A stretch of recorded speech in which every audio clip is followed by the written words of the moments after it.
Saya Sarah Malika Janes, mahasiswi dari Fakultas Tarbiyah dan Ilmu Keguruan, Program Studi Pendidikan Agama Islam, Universitas PTIQ Jakarta. Assalamualaikum warahmatullahi wabarakatuh.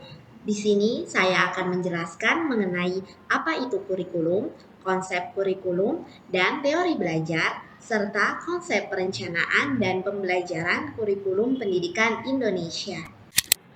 Kurikulum merupakan elemen atau komponen penting yang berposisi dan berperan menunjang tujuan pendidikan dan pembelajaran, yang mana di dalamnya terdapat seperangkat rencana dan pengaturan mengenai tujuan, isi, dan bahan, dan diimplementasikan dalam bentuk pembelajaran menggunakan metode dan sumber yang tepat. Selanjutnya ada konsep kurikulum. Setelah kita merencanakan, tentunya kita akan mengonsep yang mana konsep tersebut akan memperkuat rencana yang sudah disusun dan akan dijalani. Dan konsep tersebut akan lebih mengedepankan prinsip pembelajaran yang fleksibel dan adaptif terhadap keadaan pendidikan dan pembelajaran. Dan yang terakhir ada teori belajar serta konsep perencanaan dan pembelajaran kurikulum pendidikan Indonesia. Pertama-tama yang perlu kita ketahui bahwa teori belajar sangatlah penting untuk membantu guru membelajarkan siswa. Yang mana ketika kita ingin menyusun sebuah konsep perencanaan, kita harus memahami terlebih dahulu teori belajar apa yang cocok untuk siswa. Sehingga nantinya kita akan mampu mengetahui langkah apa yang harus kita lakukan agar siswa dapat belajar secara optimal. Yang pertama ada teori behaviorisme. Teori behaviorisme berfokuskan pada studi tingkah laku yang dapat diamati dan diukur.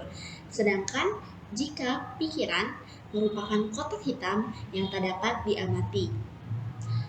Singkatnya, teori ini mengabaikan proses berpikir yang terjadi pada pikiran kita. Dan yang kedua ada teori kognitivisme. Teori ini beranggapan bahwa belajar merupakan perubahan persepsi dan pemahaman. Perubahan itu tak selalu berbentuk tingkah laku yang bisa diamati. Yang ketiga ada teori konstruktivisme. Konstruktif, membangun.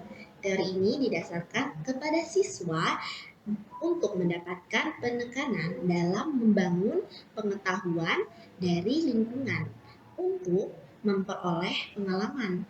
Mereka lah yang harus berperan aktif dalam mengembangkan pengetahuan mereka sendiri agar nantinya mampu berinteraksi dengan konsep atau masalah yang terjadi.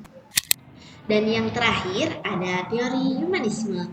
Teori ini mendesak agar guru dalam mengajar harus memperhatikan minat dan kebutuhan siswa.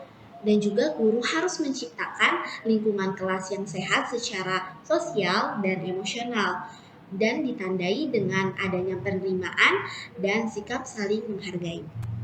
Dan saya akan menjelaskan contoh konsep kurikulum pendidikan Indonesia. Dan yang akan saya ambil yaitu konsep kurikulum merdeka. Yang mana konsep tersebut mengacu pada pendekatan yang berpusat ke peserta didik. Dengan artian peserta didik dijadikan subjek utama dalam proses pembelajaran.